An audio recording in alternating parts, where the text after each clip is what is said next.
Hello everyone, welcome to another episode from Sleepbound. Tonight we are reading penultimate part of Interview with the Vampire. Thank you very much for listening and supporting me. So, close your eyes, take a deep breath, and let's begin the next chapter.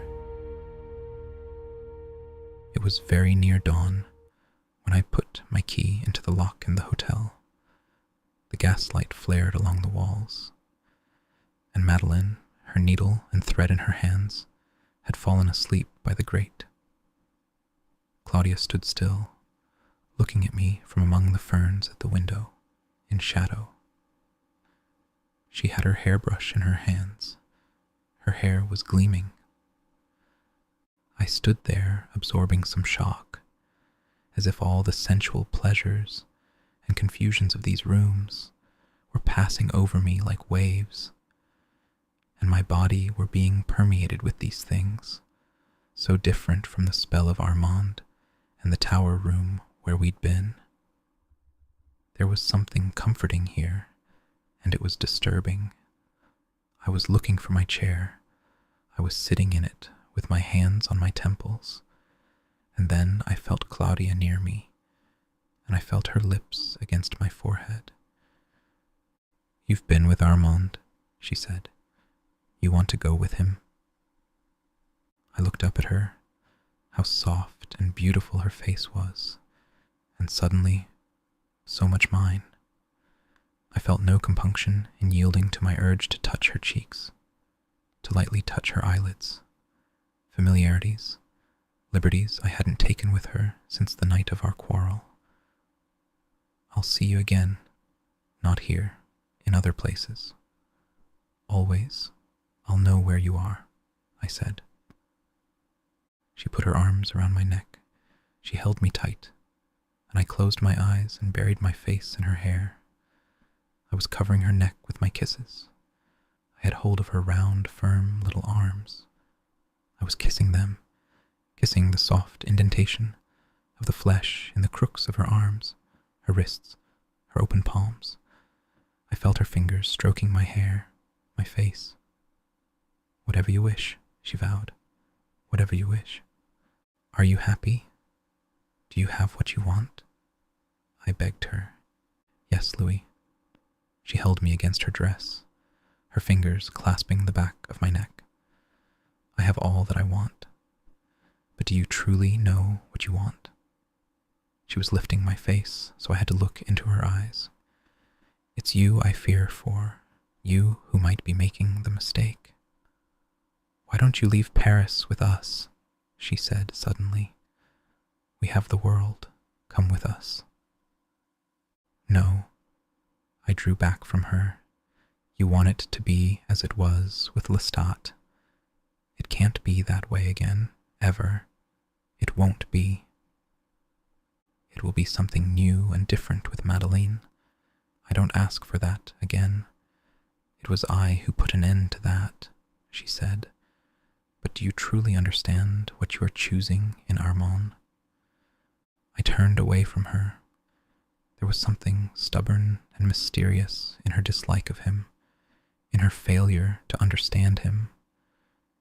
She would say again that he wished her death, which I did not believe. She didn't realize what I realized. He could not want her death, because I didn't want it. But how could I explain this to her without sounding pompous and blind in my love of him? "It's meant to be. It's almost that sort of direction," I said, as if it were just coming clear to me under the pressure of her doubts. "He alone can give me the strength to be what I am. I can't continue to live divided and consumed with misery. Either I go with him, or I die," I said. "And it's something else, which is irrational and unexplainable, and which satisfies only me." "Which is?" she asked. "That I love him," I said. "No doubt you do," she mused. "But then, you could love even me." Claudia, I held her close to me and felt her weight on my knee. She drew up close to my chest. I only hope that when you have need of me, you can find me, she whispered, that I can get back to you. I've hurt you so often. I've caused you so much pain. Her words trailed off. She was resting still against me. I felt her weight, thinking, in a little while, I won't have her anymore. I want now simply to hold her. There has always been such pleasure in that simple thing. Her weight against me, this hand resting against my neck. It seemed a lamp died somewhere, that from the cool, damp air, that much light was suddenly, soundlessly subtracted. I was sitting on the verge of dream. Had I been mortal, I would have been content to sleep there. And in that drowsy, comfortable state, I had a strange, habitual, mortal feeling that the sun would wake me gently later, and I would have that rich, habitual vision of the ferns in the sunshine and the sunshine in the droplets of rain. I indulged that feeling. I half closed my eyes. Often afterwards, I tried to remember those moments, tried over and over to recall just what it was in those rooms as we rested there that began to disturb me, should have disturbed me, how, being off my guard, I was somehow insensible to the subtle changes which must have been taking place there. Long after, bruised and robbed and embittered beyond my wildest dreams, I sifted through those moments, those drowsy, quiet, early hour moments when the clock ticked almost imperceptibly on the mantelpiece and the sky grew paler and paler, and all I could remember, despite the desperation with which I lengthened and fixed that time, in which I held out my hands to stop the clock, all I could remember was the soft changing of light. On guard, I would never have let it pass. Deluded with larger concerns, I made no note of it. A lamp gone out, a candle extinguished by the shiver of its own hot pool of wax. My eyes half shut, I had the sense then of impending darkness, of being shut up in darkness. And then I opened my eyes, not thinking of lamps or candles, and it was too late. I remember standing upright, Claudia's hand slipping on my arm, and the vision of a host of black-dressed men and women moving through the rooms, their garments seeming to garner light from every gilt edge or lacquered surface, seeming to drain all light away. I shouted out against them, shouted for Madeleine, saw her wake with a start, terrified fledgling, clinging to the arm of the couch, then down on her knees as they reached out for her. There was Santiago and Celeste coming towards us, and behind them, Estelle and others whose names I didn't know, filling the mirrors and crowding together to make walls of shifting, menacing shadow. I was shouting to Claudia to run, having pulled back the door. I was shoving her through it, and then was stretched across it, kicking out at Santiago as he came. That weak defensive position I'd held against him in the Latin Quarter was nothing compared to my strength now. I was too flawed, perhaps, to ever fight with conviction for my own protection, but the instinct to protect Madeleine and Claudia was overpowering. I remember kicking Santiago backwards and then striking out at that powerful, beautiful Celeste who sought to get by me. Claudia's feet sounded on the distant marble stairway. Celeste was reeling, clawing at me, catching hold of me and scratching my face, so the blood ran down over my collar. I could see it blazing in the corner of my eye. I was on Santiago now, turning with him, aware of the awful strength of the arms that held me, the hands that sought to get a hold on my throat. "Fight them, Madeleine," I was shouting to her, but all I could hear was her sobbing. Then I saw her in the whirl, a fixed, frightened thing, surrounded by other vampires. They were laughing, that hollow, vampire laughter, which is like tinsel or silver bells. Santiago was clutching at his face. My teeth had drawn blood there. I struck at his chest, at his head, the pain searing through my arm, something enclosing my chest, like two arms which I shook off, hearing the crash of broken glass behind me. But something else, someone else had a hold of my arm with two arms and was pulling me with tenacious strength. I don't remember weakening. I don't remember any turning point when anyone's strength overcame my own. I remember simply being outnumbered, hopelessly, by sheer numbers and persistence. I was stilled, surrounded, and forced out of the rooms. In a press of vampires, I was being forced along the passageway, and then I was falling down the steps, free for a moment before the narrow back doors of the hotel, only to be surrounded again and held tight. I could see Celeste's face very near me, and, if I could have, I would have wounded her with my teeth. I was bleeding badly, and one of my wrists was held so tightly that there was no feeling in that hand. Madeleine was next to me, sobbing still, and all of us were pressed into a carriage.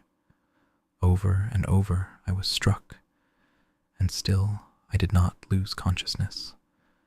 I remember clinging tenaciously to consciousness, feeling these blows on the back of my head, feeling the back of my head wet with blood that trickled down my neck as I lay on the carriage floor. I was thinking only, I can feel the carriage moving. I am alive. I am conscious. And as soon as we were dragged into the Théâtre des Vampires, I was crying out for Armand. I was let go, only to stagger on the cellar steps, the horde of them behind me and in front of me, pushing me with menacing hands. At one point, I got hold of Celeste, and she screamed, and someone struck me from behind. And then I saw Lestat, the blow that was more crippling than any blow. Lestat, standing there in the center of the ballroom, erect, his gray eyes sharp and focused, his mouth lengthening in a cunning smile. Impeccably dressed he was, as always, and as splendid in his rich black cloak and fine linen. But those scars still scored every inch of his white flesh, and how they distorted the taut, handsome face, the fine, hard threads, cutting the delicate skin above his lip, the lids of his eyes, the smooth rise of his forehead. And the eyes, they burned with a silent rage that seemed infused with vanity, an awful, relentless vanity that said, "See what I am." "This is the one," said Santiago, thrusting me forward. But Lestat turned sharply to him and said, in a harsh, low voice, "I told you I wanted Claudia, the child. She was the one." And now I saw his head moving involuntarily with his outburst, and his hand reaching out, as if for the arm of a chair, only to close as he drew himself up again, eyes to me. "Lestat," I began, seeing now the few straws left to me. "You are alive. You have your life. Tell them how you treated us." "No." He shook his head furiously. "You come back to me, Louis," he said. For a moment I could not believe my ears.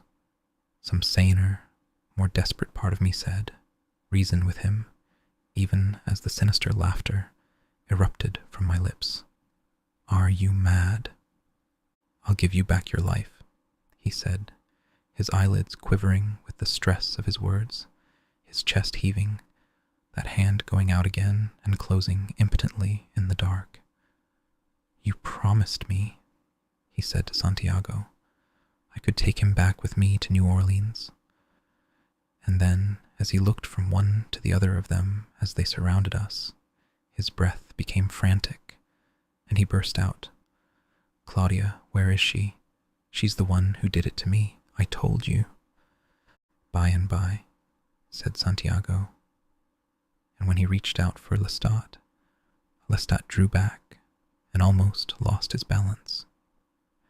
He had found the chair arm he needed and stood holding fast to it, his eyes closed, regaining his control. "But he helped her, aided her," said Santiago, drawing nearer to him. Lestat looked up. "No," he said. "Louis, you must come back to me. There's something I must tell you about that night in the swamp." But then he stopped and looked about again, as though he were caged, wounded, desperate.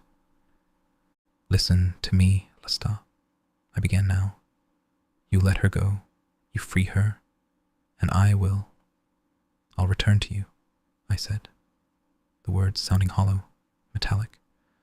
I tried to take a step towards him, to make my eyes hard and unreadable, to feel my power emanating from them like two beams of light. He was looking at me, studying me, struggling all the while against his own fragility. And Celeste had her hand on my wrist. "You must tell them," I went on, "how you treated us, that we didn't know the laws, that she didn't know of other vampires," I said.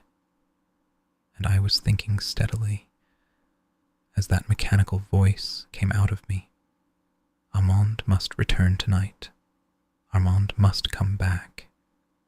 He will stop this. He won't let it go on." There was a sound then of something dragging across the floor. I could hear Madeleine's exhausted crying. I looked around and saw her in a chair, and when she saw my eyes on her, her terror seemed to increase. She tried to rise, but they stopped her. "Lestat," I said, "what do you want of me? I'll give it to you." And then I saw the thing that was making the noise, and Lestat had seen it too. It was a coffin with large iron locks on it that was being dragged into the room. I understood at once. "Where is Armand?" I said desperately. "She did it to me, Louis. She did it to me. You didn't. She has to die," said Lestat, his voice becoming thin, rasping, as if it were an effort for him to speak. "Get that thing away from here. He's coming home with me," he said furiously to Santiago. And Santiago only laughed, and Celeste laughed, and the laughter seemed to infect them all. "You promised me," said Lestat to them. "I promised you nothing," said Santiago. "They've made a fool of you," I said to him bitterly as they were opening the coffin. "A fool of you. You must reach Armand. Armand is the leader here," I burst out. But he didn't seem to understand. What happened then was desperate and clouded and miserable. My kicking at them, struggling to free my arms, raging against them that Armand would stop what they were doing, that they dare not hurt Claudia. Yet they forced me down into the coffin, my frantic efforts serving no purpose against them, except to take my mind off the sound of Madeleine's cries, her awful, wailing cries, and the fear that at any moment Claudia's cries might be added to them. I remember rising against the crushing lid, holding it at bay for an instant, before it was forced shut on me, and the locks were being shut with the grinding of metal and keys. Words of long ago came back to me, a strident and smiling Lestat in that faraway, trouble-free place where the three of us had quarreled together. A starving child is a frightful sight. A A starving vampire, even worse. They'd hear her screams in Paris. And my wet and trembling body went limp in the suffocating coffin, and I said, Armand will not let it happen. There isn't a place secure enough for them to place us. The coffin was lifted. There was the scraping of boots, the swinging from side to side. My arms braced against the sides of the box, my eyes shut, perhaps for a moment. I was uncertain. I told myself not to reach out for the sides, not to feel the thin margin of air between my face and the lid. And I felt the coffin swing and tilt as their steps found the stairs.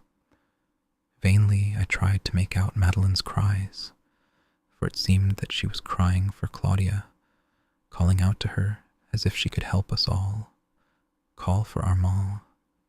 He must come home this night, I thought desperately. And only the thought of the awful humiliation of hearing my own cry closed in with me, flooding my ears, yet locked in with me, prevented me from calling out. But another thought had come over me even as I'd phrased those words. What if he did not come? What if somewhere in that mansion he had a coffin hidden to which he returned? And then it seemed my body broke suddenly, without warning, from the control of my mind, and I flailed at the wood around me, struggling to turn over and pit the strength of my back against the coffin lid. Yet I could not. It was too close, and my head fell back on the boards, and the sweat poured down my back and sides. Madeleine's cries were gone. All I heard were the boots and my own breathing. Then, tomorrow night, he will come. Yes, tomorrow night. And they will tell him, and he will find us and release us. The coffin swayed. The smell of water filled my nostrils, its coolness palpable through the close heat of the coffin. And then, with the smell of the water, was the smell of the deep earth. The coffin was set down roughly, and my limbs ached, and I rubbed the backs of my arms with my hands, struggling not to touch the coffin lid, not to sense how close it was, afraid of my own fear, rising to panic, to terror. I thought they would leave me now, but they did not. They were near at hand and busy, and another odor came to my nostrils, which was raw and not known to me. But then, as I lay very still, I realized they were laying bricks, and that the odor came from the mortar. Slowly, carefully, I brought my hand up to wipe my face. All right then, tomorrow night, I reasoned with myself, even as my shoulders seemed to grow large against the coffin walls. All right then, tomorrow night he will come. And until then, this is merely the confines of my own coffin, the price I've paid for all of this, night after night after night. But the tears were welling in my eyes, and I could see myself flailing again at the wood, and my head was turning from side to side, my mind rushing on to tomorrow and the night after and the night after that. And then, as if to distract myself from this madness, I thought of Claudia, only to feel her arms around me in the dim light of those rooms in the Hotel Saint Gabriel, only to see the curve of her cheek in the light, the soft, languid flutter of her eyelashes, the silky touch of her lip. My body stiffened, my feet kicked at the boards, the sound of the bricks was gone, and the muffled steps were gone, and I cried out for her, Claudia, until my neck was twisted with pain as I tossed, and my nails had dug into my palms. And slowly, like an icy stream, the paralysis of sleep came over me.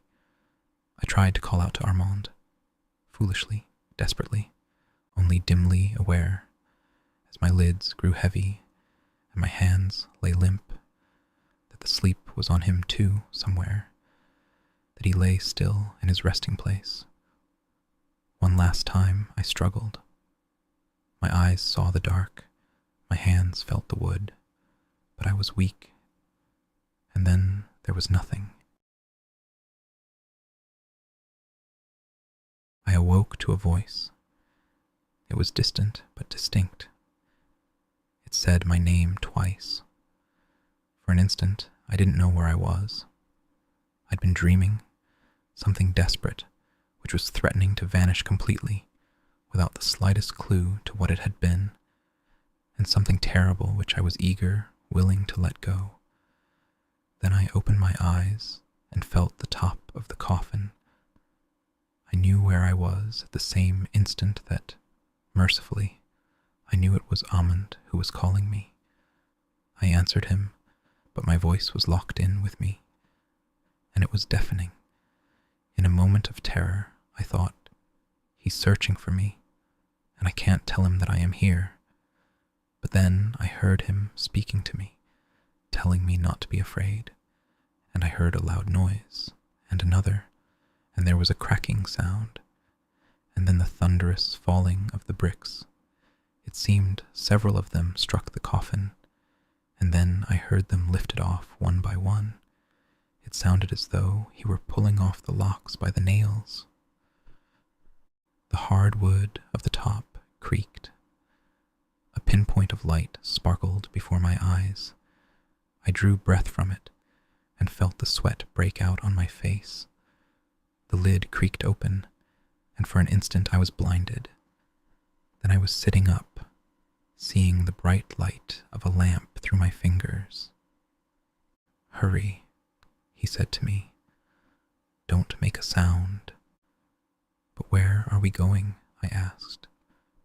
I could see a passage of rough bricks stretching out from the doorway he'd broken down, and all along that passage were doors which were sealed, as this door had been.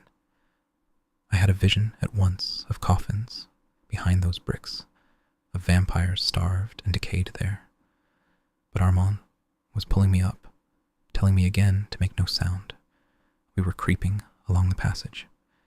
He stopped at a wooden door, and then he extinguished the lamp. It was completely black for an instant, until the seam of light beneath the door brightened. He opened the door so gently the hinges did not make a sound. I could hear my own breathing now, and I tried to stop it. We were entering that lower passageway, which led to his cell, but as I raced along behind him, I became aware of one awful truth. He was rescuing me, but me alone. I put out my hand to stop him, but he only pulled me after him. Only when we stood in the alleyway beside the Théâtre des Vampires was I able to make him stop, and even then he was on the verge of going on. He began shaking his head even before I spoke. "I can't save her," he said. "You don't honestly expect me to leave without her. They have her in there." I was horrified. "Armand, you must save her. You have no choice. Why do you say this?" he answered. "I don't have the power, you must understand. They'll rise against me. There is no reason why they should not. Louis, I tell you, I cannot save her. I will only risk losing you. You can't go back." I refused to admit this could be true. I had no hope other than Armand, but I can truthfully say that I was beyond being afraid. I knew only that I had to get Claudia back or die in the effort. It was really very simple, not a matter of courage at all. And I knew also, could tell in everything about Armand's passivity, the manner in which he spoke, that he would follow me if I returned, that he would not try to prevent me. I was right. I was rushing back into the passage, and he was just behind me, heading for the stairway to the ballroom. I could hear the other vampires. I could hear all manner of sounds, the Paris traffic, what sounded very much like a congregation in the vault of the theater above. And then, as I reached the top of the steps, I saw Celeste in the door of the ballroom. She held one of those stage masks in her hand. She was merely looking at me. She did not appear alarmed. In fact, she appeared strangely indifferent. If she had rushed at me, if she had sounded a general alarm, these things I could have understood, but she did nothing. She stepped backwards into the ballroom. She turned, seeming to enjoy the subtle movement of her skirts, seeming to turn for the love of making her skirts flare out, and she drifted in a widening circle to the center of the room. She put the mask to her face and said softly behind the painted skull, "Lestat, it is your friend Louis come calling. Look sharp, Lestat." She dropped the mask, and there was a ripple of laughter from somewhere. I saw they were all about the room, shadowy things, seated here and there, standing together. And Lestat, in an armchair, sat with his shoulders hunched and his face turned away from me. It seemed he was working something with his hands, something I couldn't see, and slowly he looked up, his full yellow hair falling into his eyes.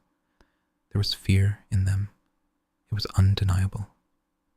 Now he was looking at Armand, and Armand was moving silently through the room with slow, steady steps, and all of the vampires moved back away from him, watching him. "Bonsoir, monsieur." Celeste bowed to him as he passed her, that mask in her hand like a scepter. He did not look at her in particular. He looked down at Lestat. "Are you satisfied?" he asked him. Lestat's grey eyes seemed to regard Armand with wonder, and his lips struggled to form a word. I could see that his eyes were filling with tears. "Yes," he whispered now, his hand struggling with the thing he concealed beneath his black cloak. But then he looked at me, and the tears spilled down his face. "Louis," he said, his voice deep and rich now with what seemed an unbearable struggle. "Please, you must listen to me. You must come back." And then, bowing his head, he grimaced with shame. Santiago was laughing somewhere. Armand was saying softly to Lestat that he must get out, leave Paris. He was outcast. And Lestat sat there with his eyes closed, his face transfigured with his pain. It seemed the double of Lestat, some wounded, feeling creature I'd never known. "Please," he said, the voice eloquent and gentle, as he implored me. "I can't talk to you here. I can't make you understand. You'll come with me, for only a little while, until I am myself again." "This is madness," I said, my hands rising suddenly to my temples. "Where is she? Where is she?" I looked about me, at their still, passive faces, those inscrutable smiles. Lestat. I turned him now, grabbing at the black wool of his lapels. And then I saw the thing in his hands. I knew what it was, and in an instant I'd ripped it from him and was staring at it, at the fragile silken thing that it was, Claudia's yellow dress. His hand rose to his lips, his face turned away, and the soft, subdued sobs broke from him as he sat back while I stared at him, while I stared at the dress.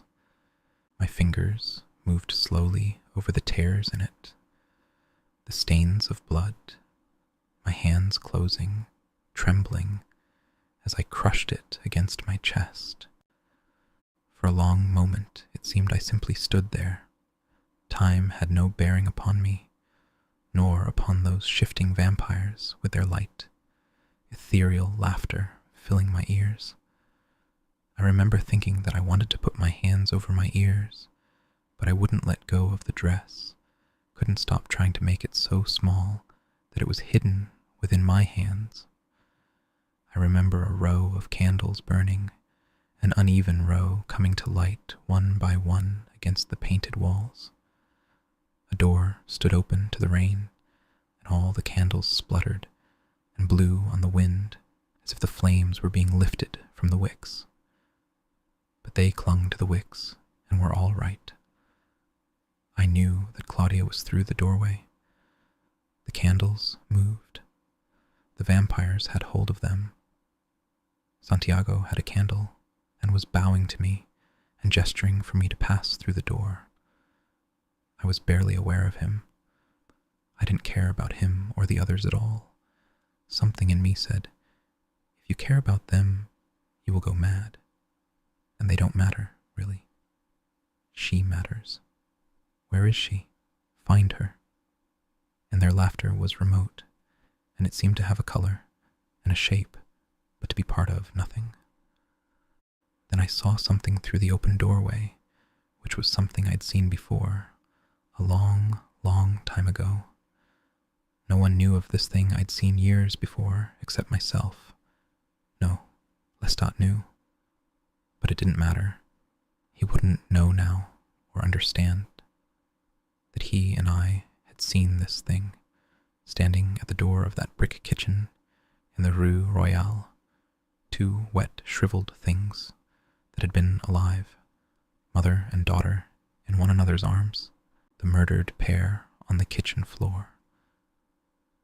But these two lying under the gentle rain were Madeleine and Claudia, and Madeleine's lovely red hair mingled with the gold of Claudia's hair, which stirred and glistened in the wind that sucked through the open doorway.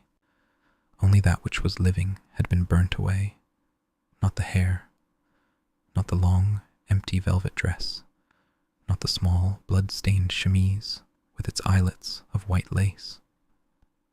And the blackened, burnt, and drawn thing that was Madeleine still bore the stamp of her living face, and the hand that clutched at the child was whole like a mummy's hand.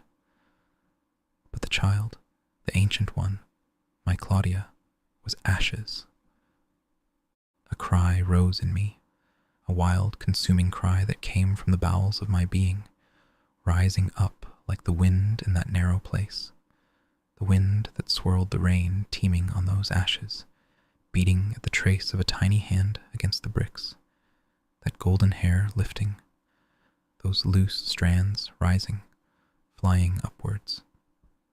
And a blow struck me, even as I cried out, and I had hold of something that I believed to be Santiago, and I was pounding against him, destroying him, twisting that grinning white face around with hands from which he couldn't free himself, hands against which he railed, crying out, his cries mingling with my cries, his boots coming down into those ashes as I threw him backwards away from them, my own eyes blinded with the rain, with my tears, until he lay back away from me, and I was reaching out for him, even as he held out his hand.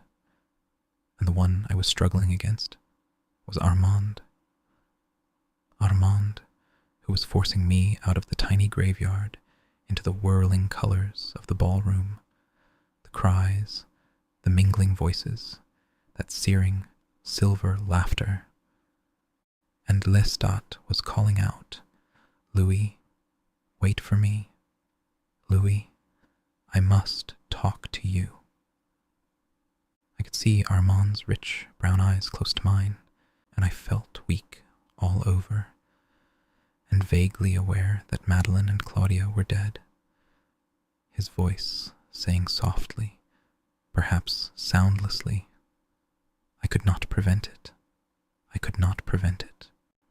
And they were dead, simply dead.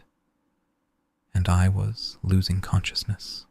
Santiago was near them somewhere, there where they were still, that hair lilted on the wind, swept across those bricks, unraveling locks, but I was losing consciousness.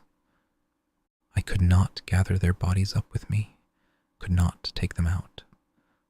Armand had his arm around my back, his hand under my arm, and he was all but carrying me through some hollow, wooden, echoing place, and the smells of the street were rising, the fresh smell of the horses and the leather, and there were the gleaming carriages stopped there, and I could see myself clearly running down the Boulevard des Capucines with a small coffin under my arm, and the people making way for me, and dozens of people rising around the crowded tables of the open cafe, and a man lifting his arm.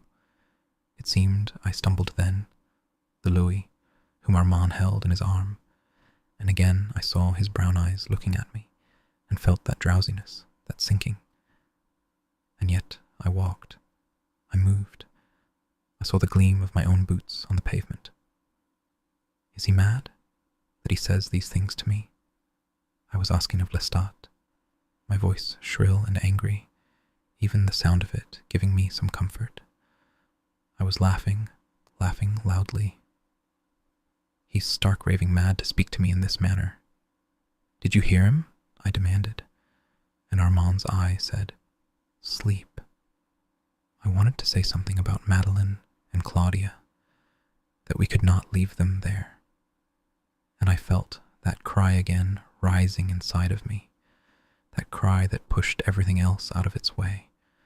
My teeth clenched to keep it in, because it was so loud and so full, it would destroy me if I let it go. And then I conceived of everything too clearly. We were walking now, a belligerent, blind sort of walking that men do when they are wildly drunk and filled with hatred for others, while at the same time they feel invincible. I was walking in such a manner through New Orleans the night I'd first encountered Lestat, that drunken walking which is a battering against things, which is miraculously sure-footed and finds its path. I saw a drunken man's hands, fumbling miraculously with a match. Flame touched to the pipe, the smoke drawn in. I was standing at a cafe window. The man was drawing on his pipe. He was not at all drunk. Armand stood beside me, waiting, and we were in the crowded Boulevard des Capucines. Or was it the Boulevard du Temple? I wasn't sure. I was outraged that their bodies remained there, in that vile place. I saw Santiago's foot, touching the blackened, burned thing that had been my child. I was crying out through clenched teeth, and the man had risen from his table, and steam spread out on the glass in front of his face. Get away from me, I was saying to Armand.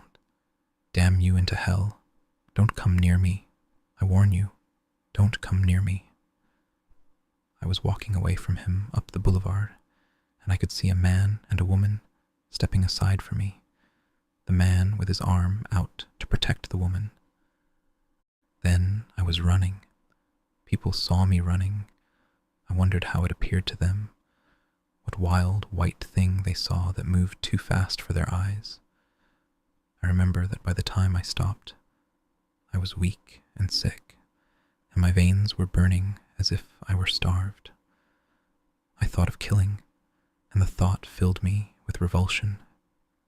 I was sitting on the stone steps beside a church, at one of those small side doors, carved into the stone, which was bolted and locked for the night. The rain had abated, or so it seemed, and the street was dreary and quiet, though a man passed a long way off with a bright, black umbrella. Armand stood at a distance under the trees. Behind him it seemed there was a great expanse of trees, and wet grasses and mist rising as if the ground were warm. By thinking of only one thing, the sickness in my stomach and head, and the tightening in my throat, was I able to return to a state of calm. By the time these things had died away, and I was feeling clear again, I was aware of all that had happened, the great distance we'd come from the theater, and that the remains of Madeleine and Claudia were still there, victims of a holocaust in each other's arms, and I felt resolute and very near to my own destruction. I could not prevent it, Armand said softly to me, and I looked up to see his face, unutterably sad. He looked away from me, as if he felt it was futile to try to convince me of this, and I could feel his overwhelming sadness, his near defeat. I had the feeling that if I were to vent all my anger on him, he would do little to resist me, and I could feel that detachment, that passivity in him as something pervasive, which was at the root of what he insisted to me again. I could not have prevented it. Oh, but you could have prevented it, I said softly. You know full well that you could have. You were the leader. You were the only one who knew the limits of your own power. They didn't know. They didn't understand. Your understanding surpassed theirs. He looked away still, but I could see the effect of my words on him. I could see the weariness in his face, the dull, lusterless sadness of his eyes. You held sway over them. They feared you, I went on. You could have stopped them if you'd been willing to use that power, even beyond your own self-prescribed limits. It was your sense of yourself you would not violate, your own precious conception of truth. I understand you perfectly. I see in you the reflection of myself. His eyes moved gently to engage mine, but he said nothing. The pain of his face was terrible. It was softened and desperate with pain, and on the verge of some terrible, explicit emotion he would not be able to control. He was in fear of that emotion. I was not. He was feeling my pain with that great spell-binding power of his, which surpassed mine. I was not feeling his pain. It did not matter to me. I understand you only too well, I said. That passivity in me has been the core of it all, the real evil.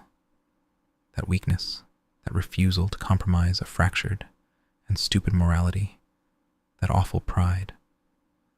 For that, I let myself become the thing I am when I knew it was wrong.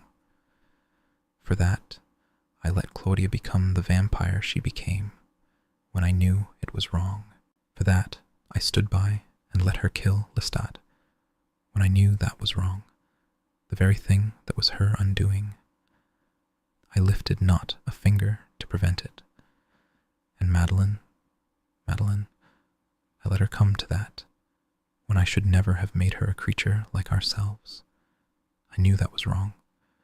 Well, I tell you, I am no longer that passive, weak creature that has spun evil from evil, till the web is vast and thick, while I remain its stultified victim. It's over. I know now what I must do, and I warn you, for whatever mercy you've shown me, in digging me out of that grave tonight, where I would have died. Do not seek your cell in the Théâtre des Vampires again. Do not go near it. I didn't wait to hear his answer. Perhaps he never attempted one. I don't know. I left him without looking back. If he followed me, I was not conscious of it. I did not seek to know. I did not care. It was to the cemetery in Montmartre that I retreated. Why that place? I'm not certain, except that it wasn't far from the Boulevard des Capucines, and Montmartre was countrified then, and dark and peaceful compared to the metropolis.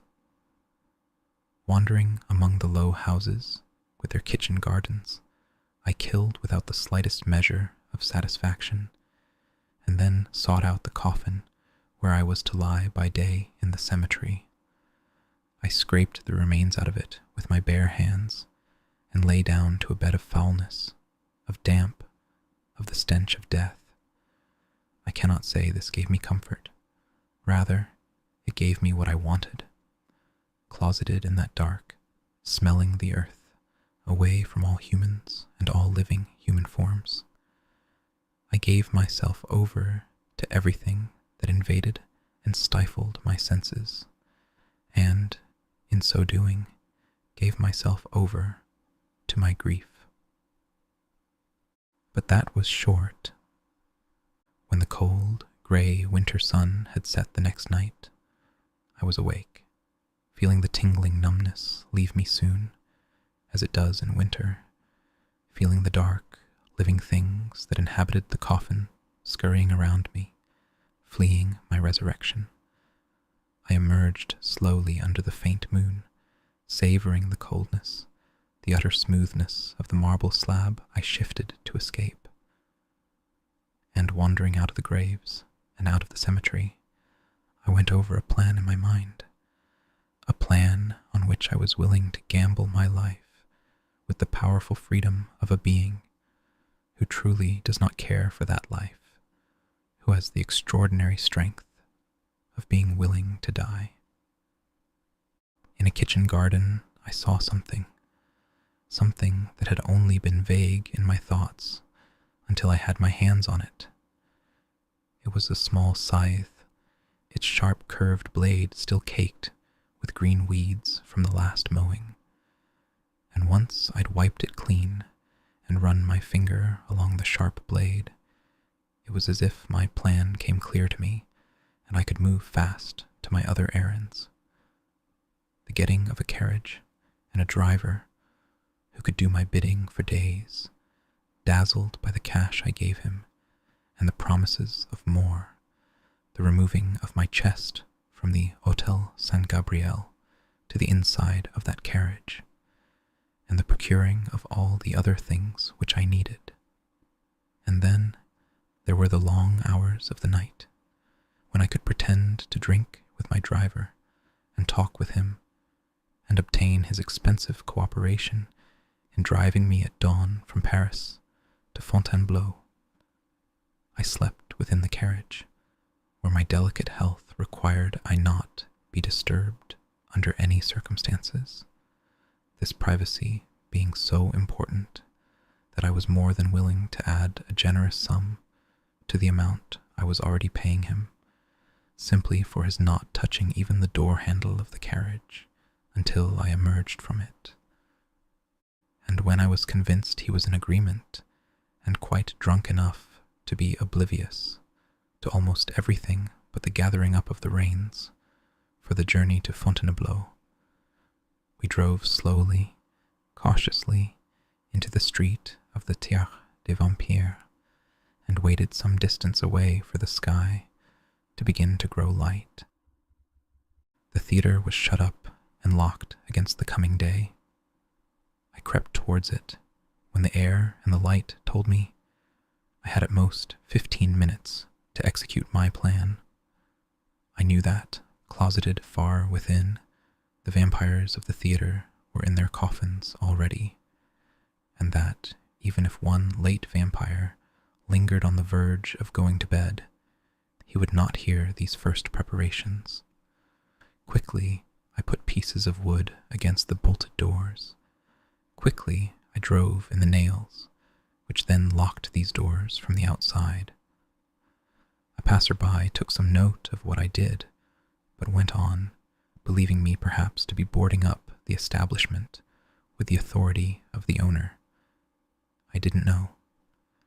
I did know, however, that before I was finished, I might encounter those ticket sellers, those ushers, those men who swept up after, and might well remain inside to guard the vampires in their daily sleep.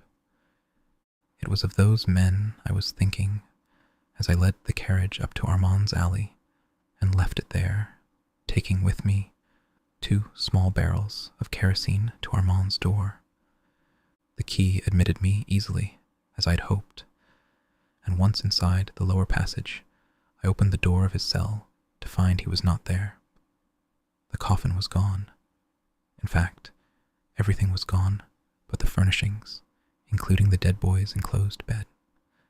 Hastily, I opened one barrel, and rolling the other before me towards the stairs, I hurried along, splashing the exposed beams with kerosene and flinging it on the wooden doors of the other cells. The smell of it was strong, stronger and more powerful than any sound I might have made to alert anyone, and though I stood stark still at the stairs with the barrels and the scythe, listening, I heard nothing. Nothing of those guards I presumed to be there, nothing of the vampires themselves, and clutching the handle of the scythe, I ventured slowly upwards until I stood in the door of the ballroom.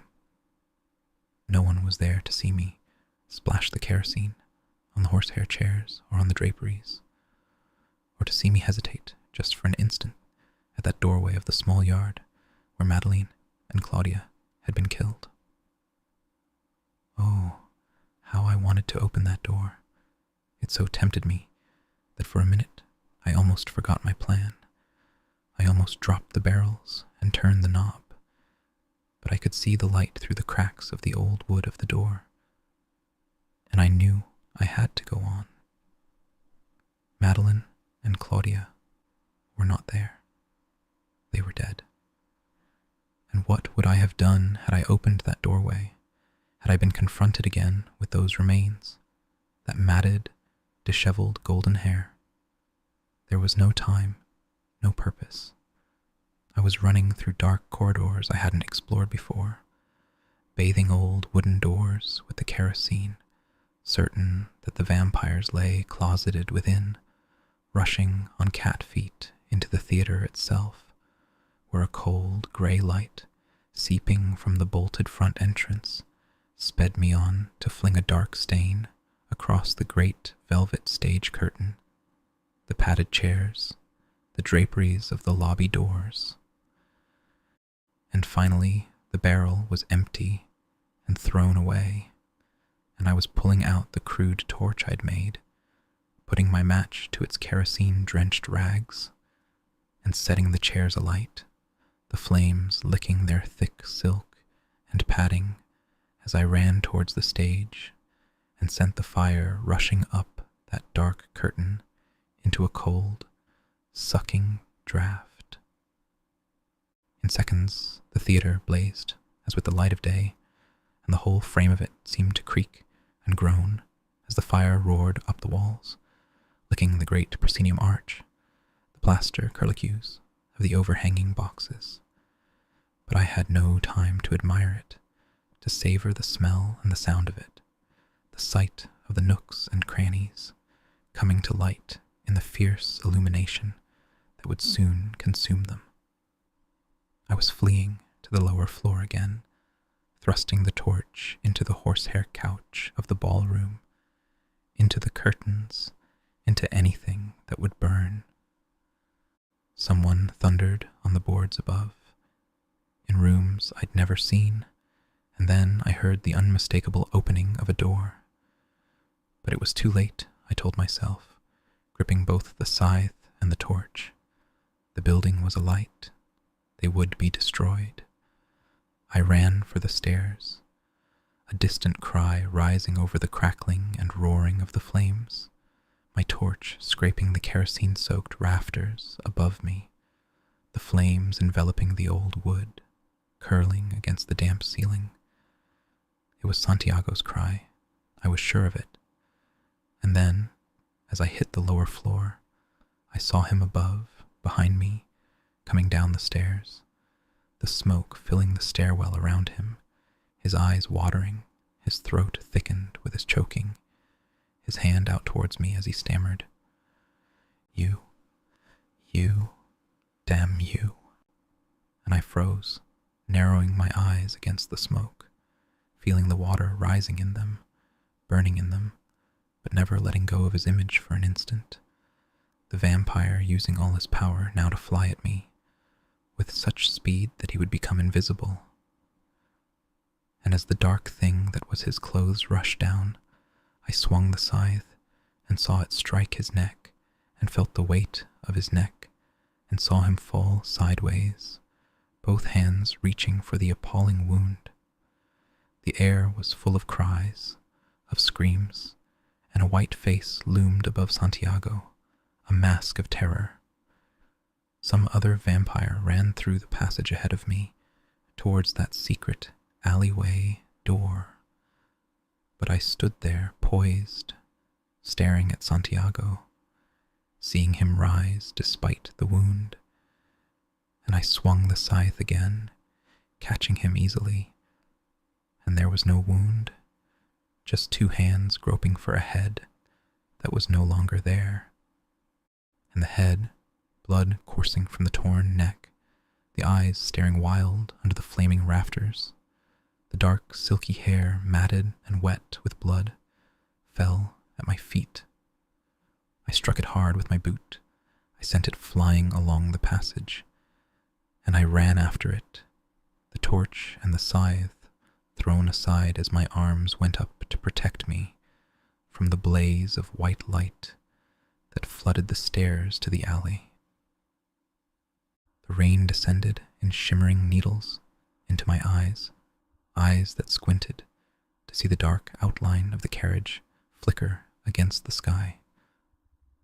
The slumped driver straightened at my hoarse command, his clumsy hand going instinctively for the whip, and the carriage lurched as I pulled open the door, the horses driving forward fast as I grappled with the lid of the chest, my body thrown roughly to one side, my burnt hands slipping down into the cold, protecting silk, the lid coming down into concealing darkness. The pace of the horses increased, driving away from the corner of the burning building. Yet I could still smell the smoke. It choked me. It burnt my eyes and my lungs, even as my hands were burnt and my forehead was burnt from the first diffused light of the sun. But we were driving on, away from the smoke and the cries. We were leaving Paris. I had done it. The Théâtre des Vampires was burning to the ground. And as I felt my head fall back, I saw Claudia and Madeleine again in one another's arms in that grim yard. And I said to them softly, bending down to the soft heads of hair that glistened in the candlelight, I couldn't take you away. I couldn't take you. But they will lie ruined and dead all around you. If the fire doesn't consume them, it will be the sun. If they are not burnt out, then it will be the people who will come to fight the fire, who will find them and expose them to the light of day. But I promise you, they will all die as you have died. Everyone who was closeted there this dawn will die. And they are the only deaths I have caused in my long life, which are both exquisite and good. 2 nights later, I returned. I had to see that rain-flooded cellar, where every brick was scorched, crumbling, where a few skeletal rafters jabbed at the sky like stakes. Those monstrous murals that once enclosed the ballroom were blasted fragments in the rubble, a painted face here, a patch of angel's wing there, the only identifiable things that remained. With the evening newspapers, I pushed my way to the back of a crowded little theater cafe across the street, and there, under the cover of the dim gas lamps and thick cigar smoke, I read the accounts of the Holocaust.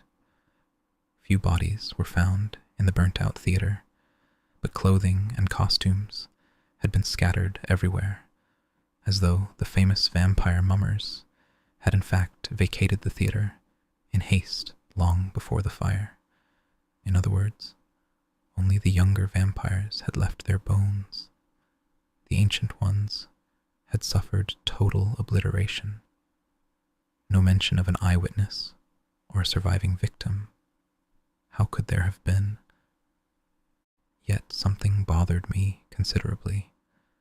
I did not fear any vampires who had escaped. I had no desire to hunt them out if they had. That most of the crew had died, I was certain. But why had there been no human guards? I was certain Santiago had mentioned guards, and I'd supposed them to be the ushers and doormen who staffed the theater before the performance, and I had even been prepared to encounter them with my scythe. But they had not been there. It was strange, and my mind was not entirely comfortable with the strangeness. But finally, when I put the papers aside and sat thinking these things over, the strangeness of it didn't matter. What mattered was that I was more utterly alone in the world than I had ever been in all my life, that Claudia was gone beyond reprieve, and I had less reason to live than I'd ever had, and less desire. And yet my sorrow did not overwhelm me, did not actually visit me, did not make of me the wrecked and desperate creature I might have expected to become. Perhaps it was not possible to sustain the torment I'd experienced when I saw Claudia's burnt remains. Perhaps it was not possible to know that and exist over any period of time.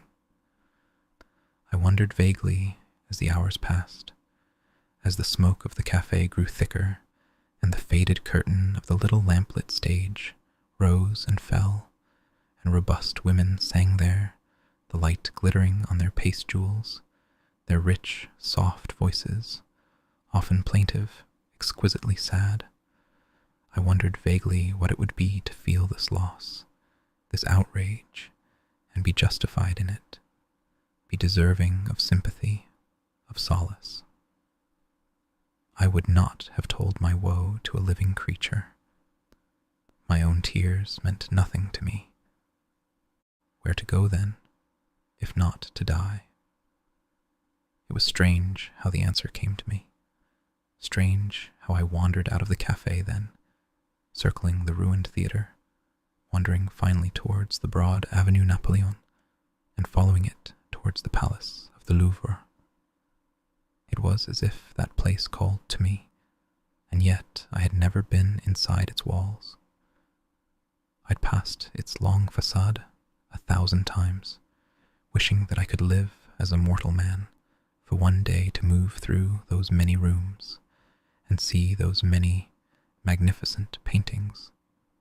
I was bent on it now, possessed only of some vague notion that in works of art I could find some solace while bringing nothing of death to what was inanimate and yet magnificently possessed of the spirit of life itself. Somewhere along the Avenue Napoleon, I heard the step behind me, which I knew to be Armand's. He was signaling, letting me know that he was near. Yet I did nothing other than slow my pace and let him fall into step with me, and for a long while we walked, saying nothing. I dared not look at him. Of course, I've been thinking of him all the while, and how, if we were men and Claudia had been my love, I might have fallen helpless in his arms finally. The need to share some common grief, so strong, so consuming. The dam threatened to break now, and yet it did not break. I was numbed, and I walked as one numbed. You know what I've done? I said finally. We had turned off the avenue, and I could see ahead of me the long row of double columns on the facade of the Royal Museum. You removed your coffin as I warned you. Yes, he answered. There was a sudden, unmistakable comfort in the sound of his voice. It weakened me, but I was simply too remote from pain, too tired. And yet you are here with me now. Do you mean to avenge them? No, he said. They were your fellows. You were their leader, I said. Yet you didn't warn them I was out for them, as I warned you. No, he said, but surely you despise me for it. Surely you respect some rule, some allegiance to your own kind. No, he said softly. It was amazing to me how logical his response was, even though I couldn't explain it or understand it. And something came clear to me out of the remote regions of my own relentless considerations. There were guards. There were those ushers who slept in the theater. Why weren't they there when I entered? Why weren't they there to protect the sleeping vampires? Because they were in my employ and I discharged them. I sent them away, Armand said. I stopped. He showed no concern at my facing him, and as soon as our eyes met, I wished the world were not one black, empty ruin of ashes and death. I wished it were fresh and beautiful, and that we were both living and had love to give each other. You did this knowing what I planned to do. Yes, he said. But you were their leader. They trusted you. They believed in you. They lived with you, I said. I don't understand you. Why? Think of any answer you like, he said calmly and sensitively, as if he didn't wish to bruise me with any accusation or disdain, but wanted me merely to consider this literally. I can think of many. Think of the one you need and believe it. It's as likely as any other. I shall give you the real reason for what I did, which is the least true. I was leaving Paris. The theater belonged to me, so I discharged them. But with what you knew, I told you. It was the actual reason, and it was the least true, he said patiently. Would you destroy me as easily as you let them be destroyed? I demanded. Why should I? He asked. My God, I whispered. You're much changed, he said, but in a way you are much the same. I walked on for a while, and then, before the entrance to the Louvre, I stopped. At first, it seemed to me that its many windows were dark and silver with the moonlight and the thin rain, but then I thought I saw a faint light moving within, as though a guard walked among the treasures. I envied him completely, and I fixed my thoughts on him obdurately, that guard, calculating how a vampire might get to him, how take his life and his lantern and his keys.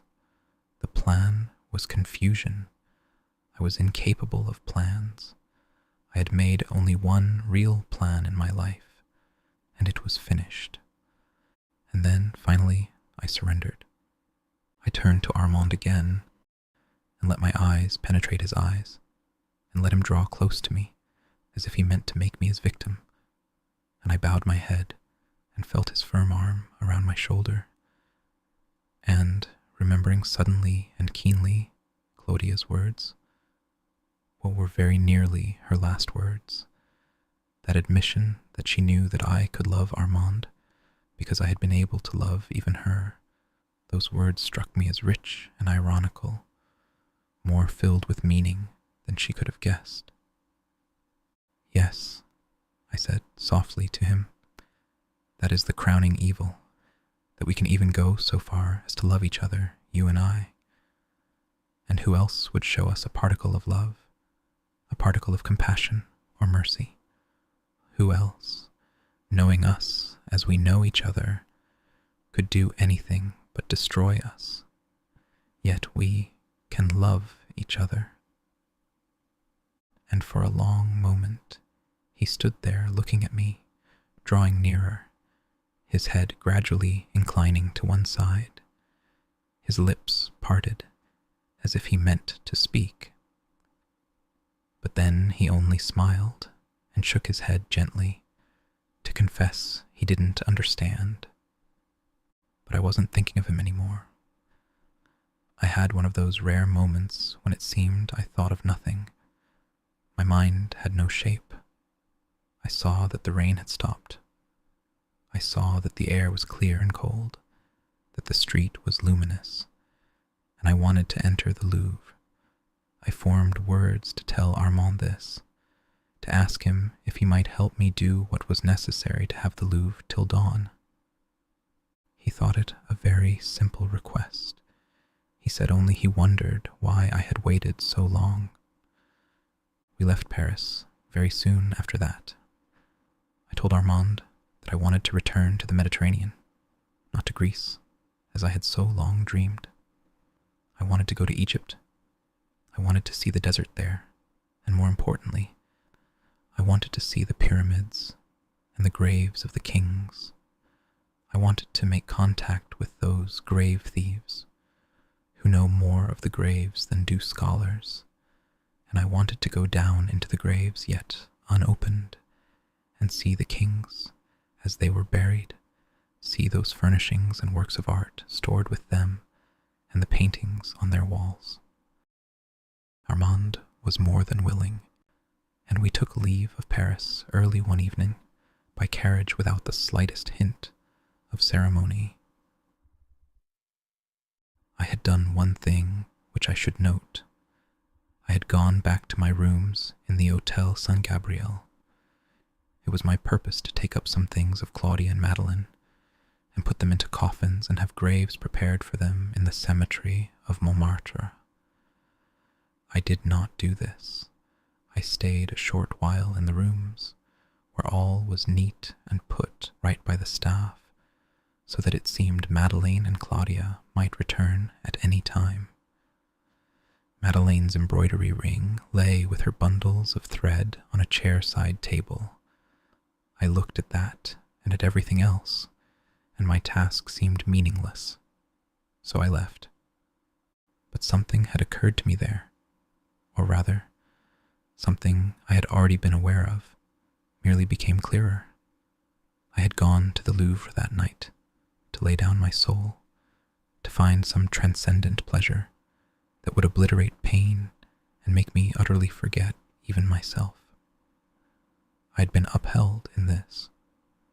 As I stood on the sidewalk before the doors of the hotel, waiting for the carriage that would take me to meet Armand, I saw the people who walked there, the restless boulevard crowd of well-dressed ladies and gentlemen, the hawkers of papers, the carriers of luggage, the drivers of carriages, all these in a new light.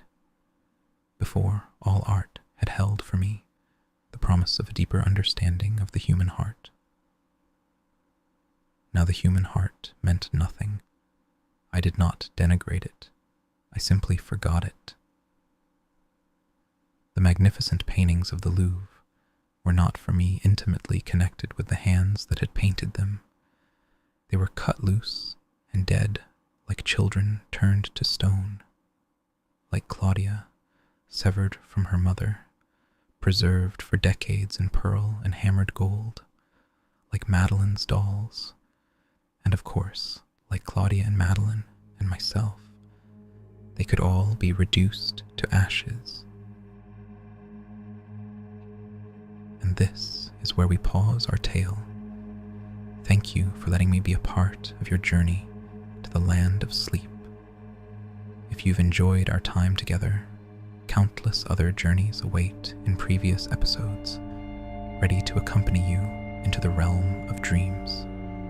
So, as we close the book on our story this evening, I wish you a night filled with serene dreams and restful sleep.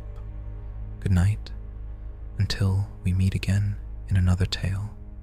Rest well.